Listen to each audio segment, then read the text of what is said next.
បាទបងប្អូនឆ្នាំនេះបងប្អូនបាទថ្នាក់ទី10ទី9បាទទី11ជាពិសេសទី9បងប្អូនត្រូវ block diploma មែនអត់មិនចឹងបងប្អូនអត់ទាន់ចេះសរសេរសមីការបន្ទាត់ទេមែនចឹងទេបាទអត់ទាន់ចេះសរសេរទេបងប្អូនមកមើលវីដេអូលោកគ្រូនឹងប្រាប់ពីបាទការសរសេរសមីការបន្ទាត់មួយវីដេអូនេះបងប្អូនមើលហើយនឹងយល់ហើយត្រូវចាំថាមេរៀនបាទសមីការបន្ទាត់ថ្នាក់ទី9បងប្អូនហ្នឹងបាទប្រឡងចេញអញ្ចឹងតើបងប្អូនមកមើលបាទវីដេអូរបស់លោកគ្រូនៅខាងក្រោយនេះលោកគ្រូមានលំហាត់បាទមួយដែលគេឲ្យយើងសរសេរសមីការបន្ទាត់ដែលកាត់តាម2ចំណុចណាកាត់តាម2ចំណុចកន្លែងនេះឬក៏កាត់តាមចំណុច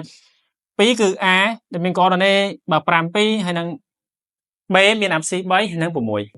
ចឹងបងប្អូនបើសិនជាគេឲ្យយើងសេសមីការបន្ទាត់ដែលកាត់តាម2ចំណុចបែបហ្នឹងបងប្អូនធ្វើមិនអញ្ចឹងមកមើលវីដេអូលោកគ្រូបន្តិចទេណាអញ្ចឹងតើលោកគ្រូកែលំហាត់អក្សរកមុនចុះអញ្ចឹងលំហាត់អក្សរកគេឲ្យប៉ុណ្ណេះអញ្ចឹងលោកគ្រូដាក់បន្តិចទៅគ្រូតាំងណាដំបូងគឺតាំងសិនបាទយើងតាំងបាទគ្រូតាំង M ចុះ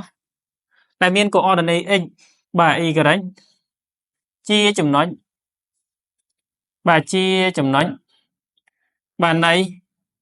បាទ AB បាទន័យថានៃបន្ទាត់ AB អញ្ចឹងប្រសិនបើវាជាចំណុចនៅលើបន្ទាត់ AB បាទគ្នាយើងបាទន័យថាវានឹងឈរនៅលើវានឹងបង្កើតបានកត់បាទមួយទៀតឬក៏បន្ទាត់មួយទៀតដែលបន្ទាត់ហ្នឹងគឺមានវាស្របជាមួយនឹង AB ណាព្រោះនៅលើគ្នានេះត្រួតស៊ីគ្នាជាមួយនឹងបន្ទាត់ AB ទេអញ្ចឹងវាហ្នឹងបាទស្របគ្នាអញ្ចឹងក្រាតស្របគ្នាមេគុណប្រាប់ទិសវានឹងស្មើគ្នាហើយសម្រាប់ការបន្ទាត់ណាអញ្ចឹងបាទនោះបាទ AB និងបាទ AM នៅពេលដែលយើងតាំង M នៅលើបន្ទាត់ AB អញ្ចឹងបានន័យថាបើសិនជាបន្ទាត់ AB វារូបរាងបែបនេះ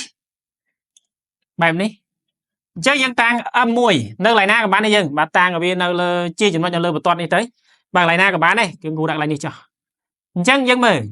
នេះគឺជាបន្ទាត់ AB ហើយដល់ពេលបាទបន្ទាត់មួយនេះក៏ជាបន្ទាត់មួយទៀតដែរគឺបន្ទាត់ AM អញ្ចឹងបន្ទាត់នេះយើងឃើញស្របគ្នាកាលណាដែលស្របគ្នាមេគុណប្រាប់ទិសនៃបន្ទាត់ហ្នឹងវាស្មើគ្នាហើយនិយាយណាអញ្ចឹងដល់ពេលដែលមេគុណប្រាប់ទិសស្មើគ្នាយើងបានណានោះបាទបន្ទាត់ទាំងពីរបន្ទាត់បាទមាន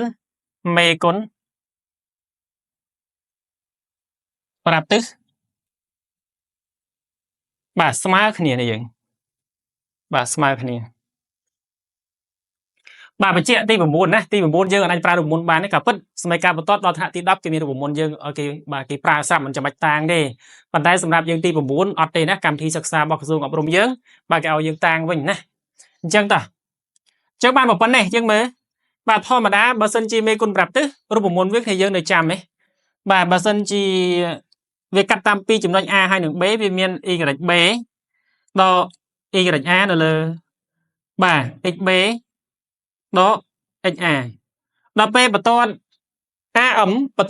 បានន័យថាមេគុណប្រាប់ទិសវាបាទមេគុណប្រាប់ទិសនៃបន្ទាត់ហ្នឹងបាទ AM ហ្នឹងវាស្មើនឹង Y ដល់ YA បាទនៅលើ X ដល់បាទ XA ដែល X និង Y នេះគឺជាបាទ coordinate នៃចំណុច M ណាដោយសារយើងតាំង X ហើយនឹង Y អញ្ចឹងគេបានបាទគេបានបន្ទាត់ AB អញ្ចឹងនោះបើយកមកដាក់មក YB ដល់ YA នៅលើបាទ XB ដល់ XA បាទវាស្មើជាមួយនឹង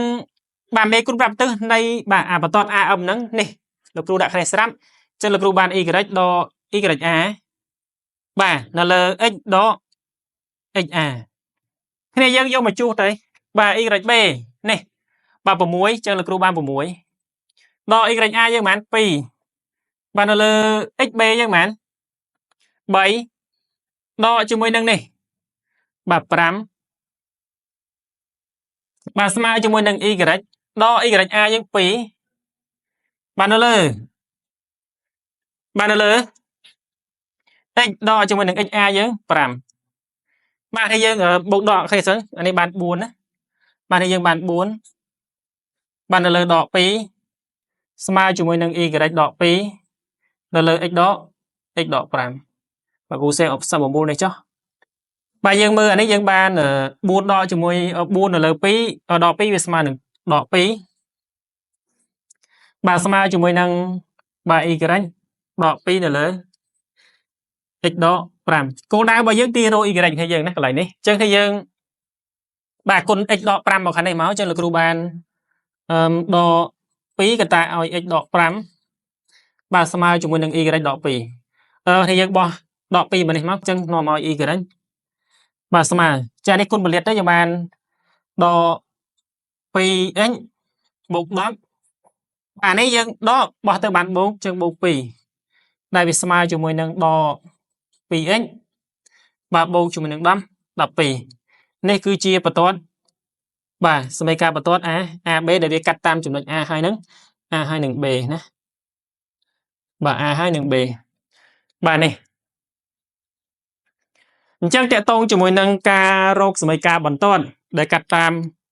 បាទពីចំណុចគ្នាយើងបាទមើលវីដេអូលោកគ្រូទៅបាទលោកគ្រូសរសេរមួយនៅកន្លែងនេះគ្រូលុបចេញណាកន្លែងរូបមន្តរបស់យើងដែលជារូបមន្តមួយនៃមេគុណប្រាប់ទិសនៃបន្ទាត់ទាំងពីរនេះអញ្ចឹងបាទលោកគ្រូក៏អត់មានអីបាទបន្តទៀតដែរតកតងជាមួយនឹងការ